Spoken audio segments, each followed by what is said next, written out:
And then you also have your Torah-believing Jews in Israel that are very much persecuted, just like true believers are in the USA, the ones who aren't being confined in a box and under religious mind control. And you know what afflictions I'm talking about. You'll have helicopters over your house and intelligence agencies trying to break into your computer through backdoor entrances, and you just get harassed out the yin. And that's how it is in Israel with the true Torah believers. They get harassed out the yin too. And we're just everywhere, folks. And so I just find it amusing that there's just so many extremes on the internet to where they put all of Israel, 12 tribes of Israel, with the one Khazar race that's dominant in Israel today, pushing Zionism. And I just sent out a thing the other day on my list about Zionism and how it's a satanic political agenda to bring the Antichrist to earth. And this is the same satanic agenda, this Zionism, that the churches are supporting today, because they have no idea what it is. They hear Zion, and it's almost a rally around Jerusalem and sing and dance and be patriotic. That's the Lord's city. And they have no idea. If they took 5 seconds of time to research today's Zionism, then they would understand it for the satanic agenda it is. But they don't. They don't research it. They don't understand it. But they verbally support it and demand our president support it. And so it gives him an open checkbook to send billions and billions and billions to Zionists in Israel who are working to set up the arrival of the Antichrist to earth. They're all Illuminati. So it really just wakes you up when you realize what's going on. And I know some of you, you want your dads to wake up, your moms, your sisters, and everybody else. And you know what? I don't know if, I've just learned to just pull myself into a little hole and just surround myself with walls. And if somebody doesn't want to hear what I'm saying, I don't push it on them. I send bleeps of info. It's getting really hot in here. Hang on. I'll send them bleeps of info over the years and pray that the Lord opens their eyes. But it's, I move on. I put it in the Lord's hands and I move on. And that's what just a lot of you need to do. Because some of you are becoming so tied down to not being able to get people to listen to you that you're becoming altogether discouraged and you're not doing anything that you need to be doing for the Lord. And so just, plant seeds. You'd be amazed at what that does over the years. A lot of people I was surrounded by over the years. Big Bush supporters. And now they've finally been opening their eyes slowly and being able to see that he works a cultic agenda, that he's all part of the Illuminati. And so it just takes time, folks. It just takes time. But I didn't let it slow me down during the years. I just do what I need to do. And I don't let people slow me down. And so that's the attitude a lot of you need to adopt as well. That you just need to move on for the Lord. And don't let people discourage you and stop you, because that's one of the biggest games that Satan uses, is to send people to waste your time with distractions and arguments. Question from a listener comment: I love what you said about faith without works. In Matthew 12:30, he says, if you are not gathering, you are scattering. I am a new listener, but I love your show. Keep it up. If you have a question for the show or a comment, folks, you can contact me at SherryTalkRadio@yahoo.com. Interesting that our government bringing in 6,700 tons of depleted uranium to Idaho.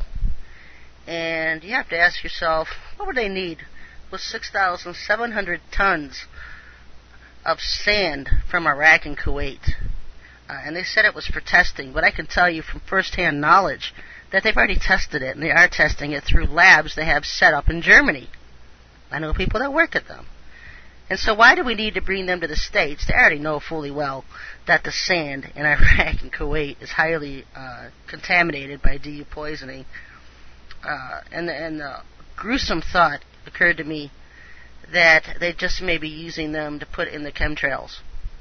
And so we started a fight a couple weeks ago about the chemtrail planes being grounded. And then that entire week, the American Airlines, their entire airplane fleet was grounded. And some of you have seen chemtrail planes in your area and then leave and then not see them again for a week or two. We probably need to keep on top of that because I have a feeling that this DU is going to be used for them to spread over our country with these chemtrail planes. And so, very possible. Why else would they need 6,700 tons, folks? Why else would they need that many? I think they're going to be putting them. It reminds me of a vision I had several years ago, and I saw a little white plane flying over. I wasn't sure what city it was, but it could have been a part of one of the boroughs of New York City. I think I felt at the time it was probably New York City. And a white powder was just being laid over the entire city, and as people were coming out of buildings, they were dropping over dead. They were just taking one breath and dropping over dead. And I wrote about that and put it on my website years ago. But it's things like that that come to mind, because we have some terrorist attacks coming here on our soil. A lot of things happening out in the Pacific. Very dominant in the codes, and so I know we're going to see a lot of destructions out in the Pacific. The islands out there, the nations, the West Coast. And they're targeting the West Coast with earthquakes for some reason.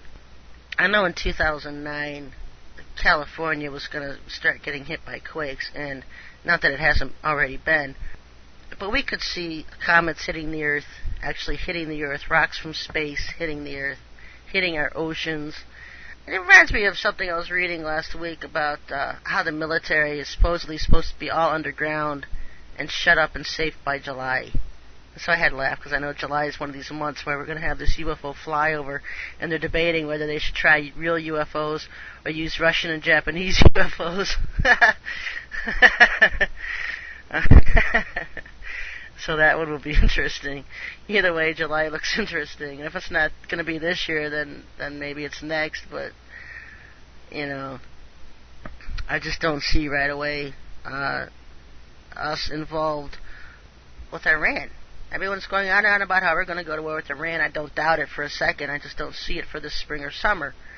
Another thing that interests me is that I don't think Bush is going to give up the office. And so he's going to have to drag out Iran for a little longer if he wants to be in office come 2009, 2010. He would declare martial law here and null and void elections in November. And so something has to happen before then for him to do that. So just look for that to happen. It's always a possibility. Also, Obama is still very dominant in the codes. Hillary less is dominant right now. But Obama's not going to last. Even if he is president, he's not going to last here. And so that will be interesting. Another person rising up is Al Gore. And I've always said to watch out for Al Gore, because he really works this alien agenda, and he's been snorting this monoatomic gold to make him glow, and he's the number one man, probably one of the number one ranking humans on Earth, working this alien agenda, bringing the ascended masters to Earth and all this garbage. I've been talking about that for years. But something interesting with him is that his whole thing's going to malfunction, and so I don't know what's going to malfunction, but something's going to get really funny because he's live and he malfunctions. So I'm not sure what that means. If he loses his glowing or what happens. I see a lot of malfunction, and something the Lord's had me in this week is studying energy. And I've never been a scientist. I'm one of these people that I was laughing to someone who does understand physics that I just did the orgone because the Lord asked me to. I didn't know the physics of orgone. I didn't know exactly what it was, what it would do. I knew some things. I knew it would stop alpha attacks, and that was what I was aiming for at the time, to stop alpha attacks. I just did it because he asked. And so now he's taking me and showing me exactly how it works, the ins and outs of this orgone. It's really funny. Because it's like trying to teach it to a kindergartner. I have no understanding of the physics and science and all this complicated stuff. But he makes it really easy to understand when he's teaching you. But it's one of these energies that's dimensional. It's not just a physical energy. It can go into the spiritual dimension as well. And that's where it's causing so much damage and destruction right now, is in the spiritual dimension and in space. And so it's really interesting. I'm going to talk more about it next week as I study more and he reveals more to me. But it's one of the reasons, because like Wilhelm Reich and Tesla had both discovered Tesla had probably rediscovered orgone energy, and then Reich took Tesla's work